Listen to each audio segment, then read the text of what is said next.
എന്റെ രണ്ട് മക്കളുടെ കല്യാണം കഴിഞ്ഞതിന് മുമ്പേ ഞങ്ങളുടെ വീടേ സ്വർഗമായിരുന്നു. സ്വർഗം എന്ന് രണ്ട് മൂദേവികൾ എന്റെ വീട്ടിലേക്ക് കാലെടുത്ത് വെച്ചോ അതോടെ എന്റെ വീട് കുട്ടിച്ചോറായി. അല്ലാണ്ട് നിങ്ങളുടെ കയ്യിലിരിപ്പും കൊണ്ടല്ല അല്ലേ? നിങ്ങളെല്ലാരും കൂടി ഇവിടെ വന്നിരിക്കുക. റൂബീനെയോ? അടുക്കള ഉമ്മറത്തെ വാതിലും തുറന്നിട്ടിട്ട് ആരെങ്കിലും ഉള്ളിൽ കയറി കൂടിയാലും അറിയില്ലല്ലോ. ഈ പെണ്ണി ഇരുത്തം തന്നെ കടത്തൊന്നുമില്ലേ? പെണ്ണെ കടക്കുന്ന് ഇപ്പോഴൊക്കെയാണ് കടക്കാൻ പറ്റുള്ളൂ. ജസീനന്റെ അമ്മായിമ്മ പോയിട്ടില്ല അല്ലേ? എന്റെ അടുത്ത് ഇന്നലെ ആരാ പറഞ്ഞേ? ജമീല പറഞ്ഞേ ജസീനന്റെ അമ്മായിമ്മ ഇന്നലെ ഫോണ് കണ്ടൂന്നേ. ഇനിയിപ്പോ നിങ്ങൾ ഇവിടെ തന്നെ കൂടെ തീരുമാനിച്ചാ? ഇനിയിപ്പോ കൂടിയപ്പോ എന്താ, എന്റെ മകനിരിക്കുന്ന വീടല്ലേ, ഇപ്പോഴാണെങ്കിൽ എന്റെ പേരക്കുട്ടിയും ഉണ്ട്.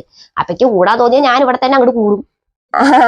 അതെ എന്തായാലും ജസീനൊക്കെ ഭാഗ്യമുണ്ട്. പ്രസവം നോക്കാൻ ഇപ്പൊ ആരൊക്കെയാണ്? ഉമ്മ, അമ്മായിയമ്മ. എന്നിട്ട് അവിടെ പെണ്ണ് ഉറങ്ങിയാ? ഉറങ്ങിയിട്ടൊന്നുമില്ല. അപ്പൊ കുളി കഴിഞ്ഞിട്ടുള്ളൂ. കുളി കഴിഞ്ഞാ പിന്നെ അങ്ങനെ മിണ്ടാണ്ട് കുറച്ചു നേരം കിടക്കും. എടുത്തേരി തരും ഇത്തിരി എടുക്കട്ടെ.